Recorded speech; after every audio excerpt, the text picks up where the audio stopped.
জাহাপনার হঠাৎ মন চাইল নিশিরাতে জলকেলিতে মত্ত হবেন।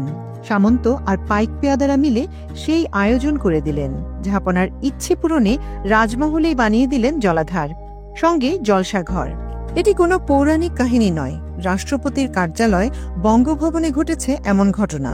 গণপূর্ত মন্ত্রণালয় সূত্র জানিয়েছে, 2017 সালে গণপূর্ত অধিদপ্তর 20 কোটি টাকা ব্যয়ে সাবেক রাষ্ট্রপতি মোহাম্মদ আব্দুল হামিদের জন্য একটি এক্সক্লুসিভ সুইমিং পুল নির্মাণ করে। সুইমিং পুলের পাশে পোশাক পরিবর্তনের জন্য 2টি কক্ষ নির্মাণ করা হয়। আর এতে করে দেশের ইতিহাস ও ঐতিহ্যের অংশ হিসেবে স্বীকৃত বঙ্গভবনের অঙ্গচ্ছেদ করা হয়েছে বলে অভিযোগ স্থাপত্যবিদদের। তাদের মতে, বঙ্গভবন হচ্ছে সরকার ঘোষিত একটি পুরাকীর্তি। এর মূল নকশায় সুইমিং পুল নেই। নতুন করে সুইমিং পুল নির্মাণের ফলে ইতিহাস, ঐতিহ্য এবং মূল নকশার লঙ্ঘন হয়েছে। গণপূর্ত অধিদপ্তর সূত্র জানিয়েছে, রাষ্ট্রপতির জন্য বঙ্গভবনে সুইমিং পুল কমপ্লেক্স নির্মাণ বাবদ প্রথমে বরাদ্দ হয় 8 কোটি টাকা।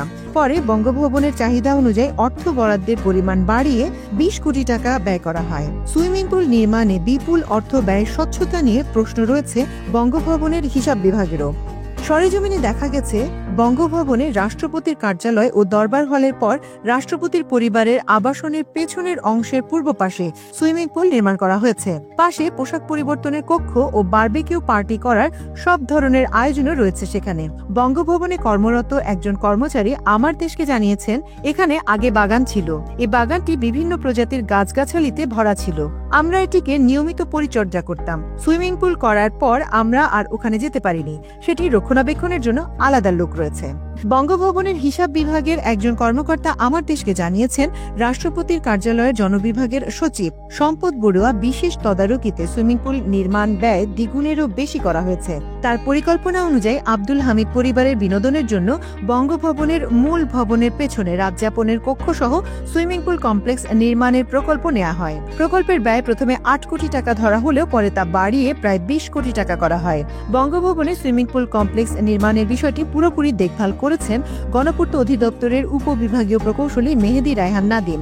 মূল নকশা লঙ্ঘন, রাষ্ট্রের বিপুল অর্থের অপচয় ও দুর্নীতির মাধ্যমে অর্থ আত্মসাতের বিষয়ে জানতে চাইলে প্রকৌশলী নাদিম আমার দেশকে বলেন, আমি একজন প্রকৌশলী হিসেবে প্রকল্প বাস্তবায়নের কাজ তদারকি করেছি। এর জন্য অর্থ বরাদ্দ ও ব্যয় তদারকির জন্য পৃথক বিভাগ রয়েছে। অনিয়ম দুর্নীতির বিষয়টি তারাই ভালো বলতে পারবে। তিনি বলেন, আমি যতদূর জানি তৎকালীন রাষ্ট্রপতির ইচ্ছে অনুযায়ী এই প্রকল্পটি সরকার নিয়েছিল। এ বিষয়ে সাবেক সচিব সম্পদ বড়ুয়ার সঙ্গে আমার দেশের পক্ষ থেকে যোগাযোগ করার চেষ্টা করা হয়। তার ব্যক্তিগত ফোনে একাধিকবার কল ও বার্তা দেওয়া হলেও তার কোনো বক্তব্য নেওয়া সম্ভব হয়নি। রাষ্ট্রপতি আব্দুল হামিদের সঙ্গে কাজ করা প্রেস সচিব মোহাম্মদ জয়নাল আবেদিনের সঙ্গে যোগাযোগ করা হলে তিনি আমার দেশকে বলেন, বঙ্গভবনের নকশা করেছে গণপূর্ত অধিদপ্তর, তারা এই বিষয়টি বলতে পারবে।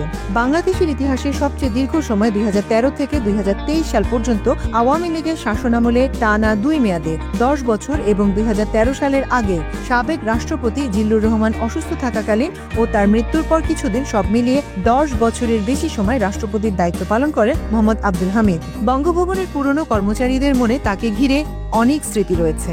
অন্য রাষ্ট্রপতিদের থেকে তার আচরণ ও বৈশিষ্ট্য ছিল সম্পূর্ণ বিপরীতধর্মী। তিনি রীতিরেওয়াজ তেমন একটা মানতেন না বলেই জানালেন কর্মচারীরা। তবে তার আচরণ ছিল বন্ধুবৎসল। এই দীর্ঘ সময় থাকার সুবাদে রাষ্ট্রীয় সম্পদ বঙ্গভবনকে তিনি ব্যবহার করেছেন নিজের বাসাবাড়ির মতো। বঙ্গভবনকে রীতিমতো জলসাঘরে পরিণত করেছিলেন আব্দুল হামিদ। তার আমলে বঙ্গভবনের কিছু পদস্থ কর্মকর্তা লুটপাটের সিন্ডিকেট গড়ে তোলে।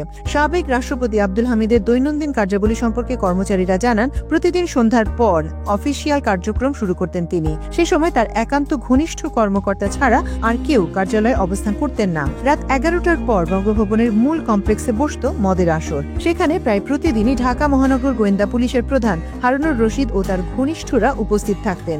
বিষয়টি নিয়ে বঙ্গভবনের কর্মকর্তা কর্মচারীদের মধ্যে ব্যাপক প্রতিক্রিয়া হলেও তা আমলে নেওয়া হয়নি ওই সময়। সুইমিং পুল কমপ্লেক্স নির্মাণের পর থেকেই বঙ্গভবন রীতিমতো জলসাঘরে পরিণত হয় বলেও জানান কর্মচারীরা।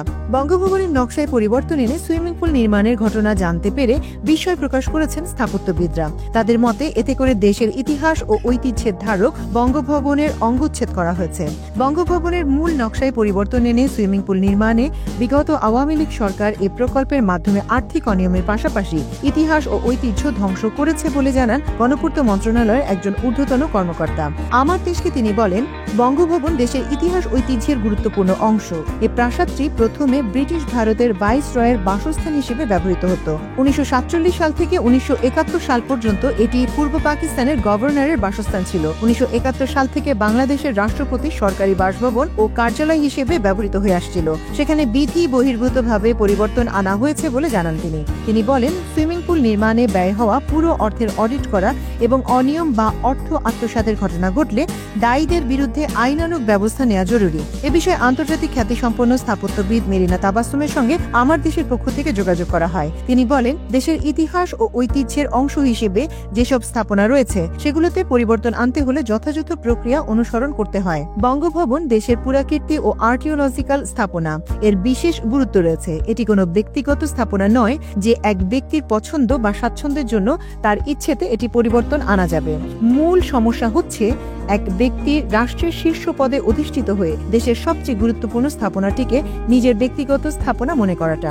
এই প্রক্রিয়া থেকে আমাদের অবশ্যই বেরিয়ে আসতে হবে। তাছাড়া যে আর্থিক অনিয়মের কথা শোনা যাচ্ছে সেটাও অনুসন্ধান এবং যথাযথভাবে তদন্ত হওয়া উচিত। মোট কথা, বঙ্গভবনের মর্যাদা ও ঐতিহ্য রক্ষার স্বার্থে পুরো বিষয়টি জবাবদিহির আওতায় আনতে হবে। এ বিষয়ে সাবেক রাষ্ট্রপতি মোহাম্মদ আব্দুল হামিদের বক্তব্য নেওয়ার চেষ্টা করেছে আমার দেশ। তার প্রেস সেক্রেটারি মোহাম্মদ জয়নাল আবেদিন এ বিষয়ে আমার দেশকে বলেন, সাবেক রাষ্ট্রপতি আব্দুল হামিদ স্যার এখান থেকে চলে যাওয়ার পর এখন আর কারোর সঙ্গে যোগাযোগ নেই। ফোন করলেও তিনি আর ধরছেন না। পুরাকীর্তি ধ্বংস করে এক ব্যক্তি বা পরিবারের ইচ্ছা পূরণে বঙ্গভবনে সুইমিং পুল নির্মাণের বিষয়ে দৃষ্টি আকর্ষণ করা হলে জয়নাল আবেদিন আমার দেশকে বলেন, এ বিষয়ে সাবেক রাষ্ট্রপতি কোনো মন্তব্য করবেন বলে মনে হয় না, কারণ এই প্রকল্পটি নিয়েছে গণপূর্ত মন্ত্রণালয়। তারাই এই প্রকল্পের জন্য অর্থ বরাদ্দ ও নকশা করেছে। এতে কোনো ধরনের আর্থিক ও নকশাগত অনিয়ম হলে তার দায় দায়িত্ব পুরোটাই গণপূর্ত অধিদপ্তরের। এতে বঙ্গভবনের কিছু বলার নেই বলেও জানান তিনি।